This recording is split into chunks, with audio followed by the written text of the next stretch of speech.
My definition of yoga is to become the body and feel whenever it needs to be moved. That is my humble experience until now. I have chosen to read a 900-page book on yoga styles to the Kriya. This book is called Yoga and Kriya. With kind regards and prem, Swami Narayan, who is the Swami who wrote this book. A systematic course in the ancient tantric techniques of yoga and Kriya. Swami Satyananda Saraswati. Yoga Publications Trust, whatever.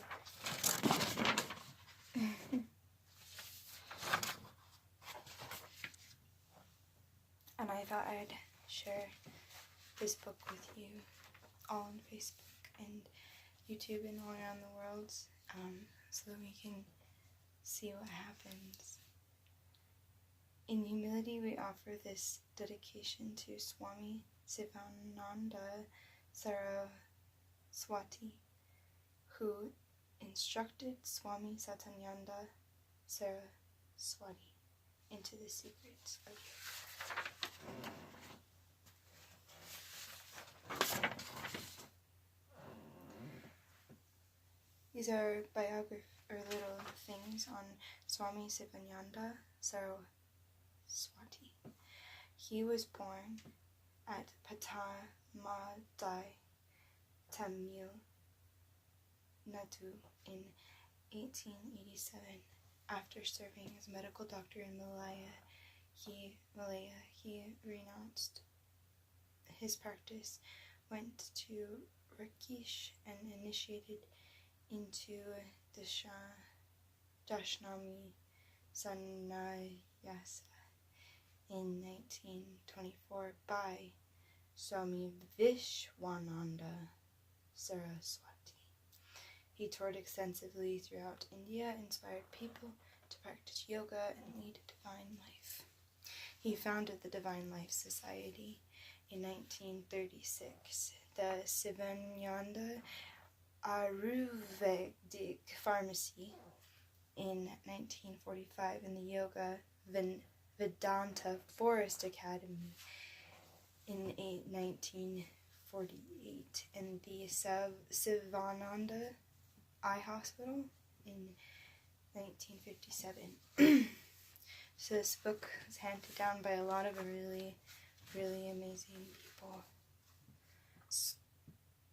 And that guy authored over 200 books. The next man is Swami Satyananda Saraswati. He was born in Almore, Uttar Pradesh in 1923. So he met the guy he met Swami Sivananda, which is the other guy who made the hospital, and the pharmacy and the eye hospital. He met him in Rishikesh and adopted the Dashnami Sannyasa way of life. So that's the way of life that it's called, the Dashnami Sannyasa.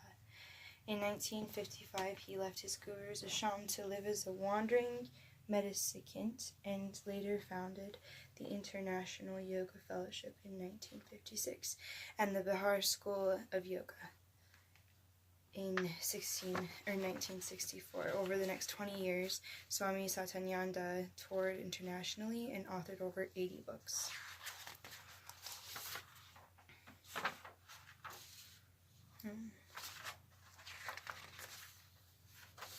The next guy is Swami Niranjananda Saraswati. Swami Niranjananda was born at Rajnandanga, Madhya Pradesh in 1960. At the age of 4, he joined the Bihar School of Yoga. So that was Swami Satyananda's School of Yoga. So he was a student there.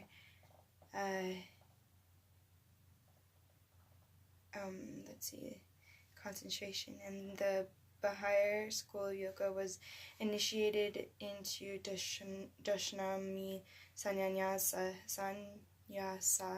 at the age of 10. So he was 10 years old when he joined that. From 1971, he traveled overseas and toured many countries for the next 11 years. So I'm guessing he was 10 in 1960, so he was 21 when he was touring.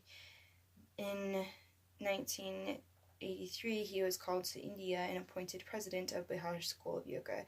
During the following 11 years, he guided and developed the development of Ganja Darshan, Sivananda math.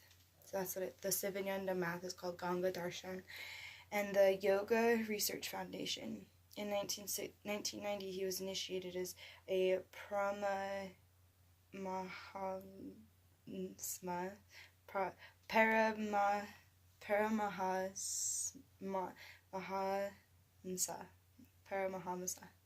and in 1993 anointed preceptor in succession to Swami Satyananda, who is the one who founded the school. Bihar Yoga Bharti was founded under his direction in 1994. He has authored over 20 books and guides national and international yoga programs.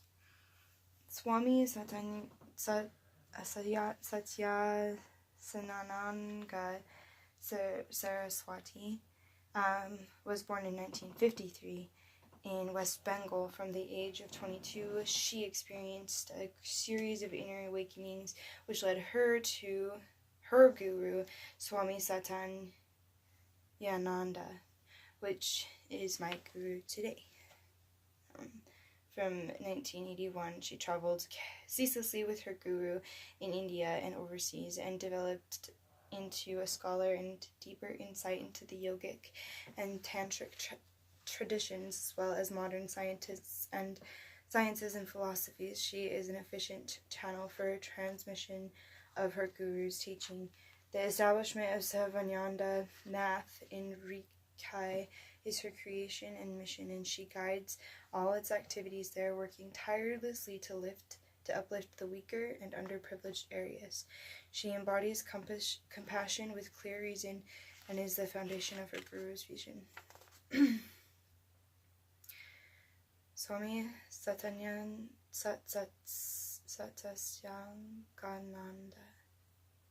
Saraswati.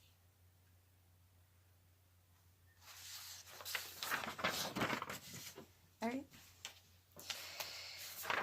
We've got a few lessons. That was just a quick intro to some of the people who I think helped make this series. I think there are a few books. This is the length of the first book that we are going to read together. I hope I get better at the pronunciation and also other things. I'm actually going to take a break now to show off this grains on the go that I'm about to put in my initially warm water. It contains all the vegetables, although it is a powder, so I am unsure about its real health. But I will drink it as we read. So, here we go. I'm putting my fingers. I hope that cans this. Introduction. That flashlight light is very flashy. And I see little like head scratcher things. So I can't really see this page. This book and the depth of knowledge it contains provides the link between you, the practitioner of yoga, and an experienced guide and teacher who is all of our friends. And I'm going to name them again. There is Swami Sivananda Saraswati, Swami Satyananda Saraswati. Hopefully I'm saying this right. If anyone knows the correct pronunciation, tell me, and I shall also look it up. Swami Niranjananda Saraswati and Swami Satyansangananda Saraswati. Who's been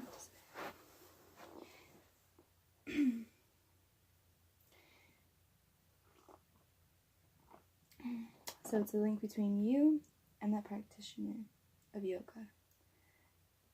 You, the practitioner of yoga, and the experienced guide and teacher. This link is your sandhana. So that's our sandhana. And hopefully through me to those people is through the phone, through YouTube, and out. That's the sadhana, spiritual practice. The beginning of your inner transformation, spiritual awakening, and realization of the higher ideals. This technique covered in this book have their basis in the ancient Vedic, Tantric, and Yogic shantras, and were handed down over centuries from guru to disciple until they reached the late great Swami Sivananda Saraswati of Rishikesh, who further passed them on to his disciple, Swami Satyananda Saraswati, who is his disciple. Now in the age when travel and communication have become almost instantaneous affairs, and there are more efficient methods of disseminating wisdom than the human voice in the ear, we wish to offer these transcendental instruments of grace to all those who have eyes to read and ears to hear.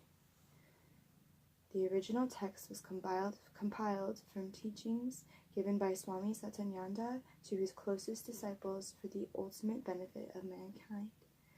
According to the tradition, many of the practices of yoga, especially the advanced practices of Kriya Yoga, and eventually a full exposition of the yoga, were kept secret and passed on by word of mouth, only between guru and disciple. However, modern man, in the intense search for his underlying meaning of life, has now come to a point in evolution where he is ready to integrate the practices of yoga both physically and spiritually. So he is ready, or we are.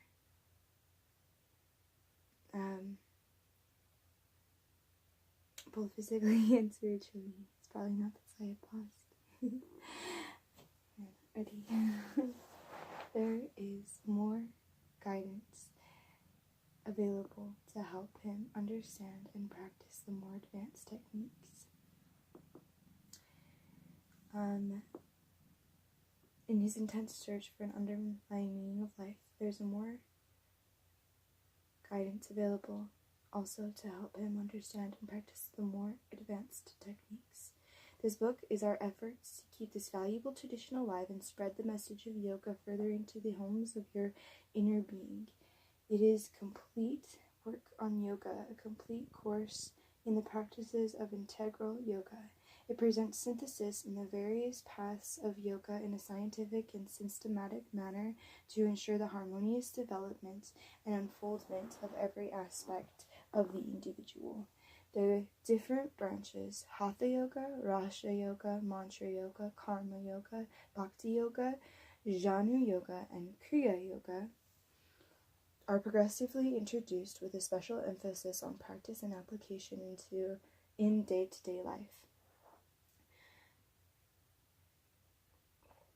Through the practice of integral yoga, this book aims to develop in the aspirant a state of perfect body health, peace of mind and mental stability, perfect intellectual clarity, and a higher spiritual knowledge and awareness, a state where one is both useful to himself and to mankind.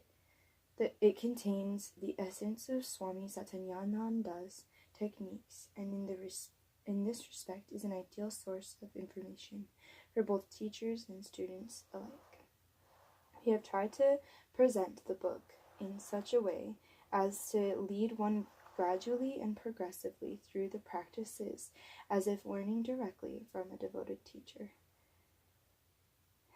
If your approach is sincere and you follow your program regularly, the benefits will unfold themselves into all the different aspects of your life.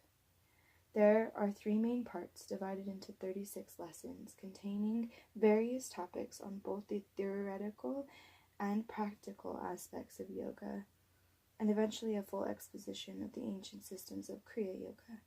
The first book of practices for beginners is intended to systematically prepare the mind and body for the more advanced practices in Book 2, and eventually the higher practices of Kriya Yoga in Book 3.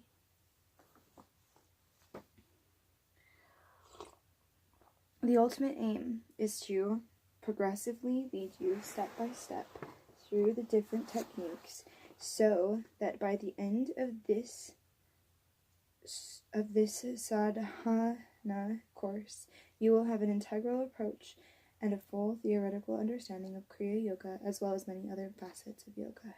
We are not interested in formulating a perfect philosophical system which bears no practical significance or relationship with daily life. In the former discussions, we have presented the theoretical side of different paths of yoga to act as a guideline and inspiration to help you to change and improve your life at all levels. These discussions are intended to open your eyes and to certain aspects that perhaps you were blind to before in this most incredible world around us, above us, beyond us. Words at best only serve as a guide. They can never give the experience. The means are the practical techniques of yoga, using words as a method of communication. The integration of both the theory and practice of yoga is the means of developing a new and simpler outlook on life and its seemingly complex patterns. A new consciousness. Each person is a unit consisting of body, mind, and conscious. Both evolutionary systems tackle one of these aspects and ignore or deny the other aspects. It is with this in mind that this book, an integral approach to yoga and life in general, is presented to you, a sadhana from the beginning to end, to enable you to travel to the inner transcendental road toward union and harmony.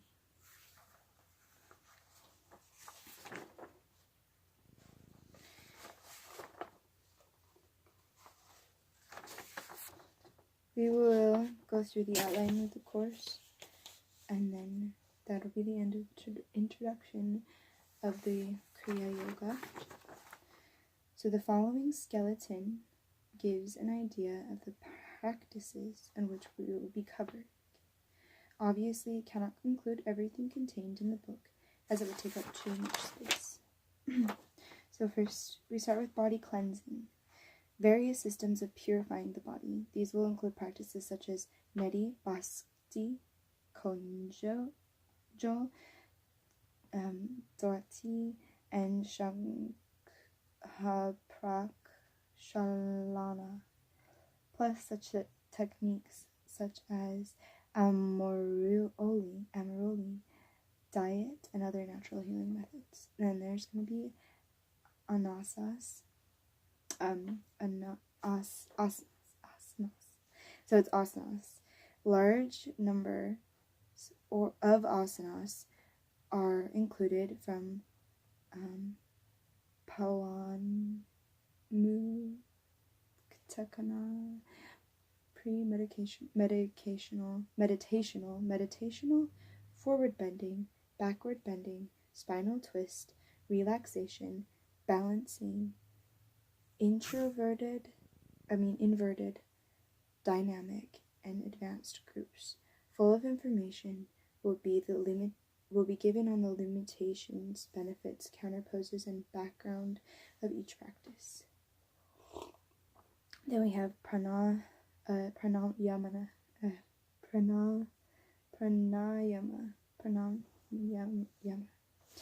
All the important forms will be fully described, including Nadia Sadhana, Bastrika, Vijay, etc., as well as other aspects of prana control. So this is prana control. Mudras and bandhas. There are 100 mudras. There are 100 mudras. We will consider ourselves only with the most useful, which relate to Kriya Yoga. Among others, Shambhavi, Shatkari, Varohini, Yoga, Maha, Nayamiyuki, and hand mudras will be covered, as well as the different aspects of all these bandhas. Of all the bandhas. All the aspects of the bandhas. So there are mudras and bandhas. And a bandha must be like a collective maybe of a mantra is like a very specific part of a bandha. I'm not sure. Meditational practices.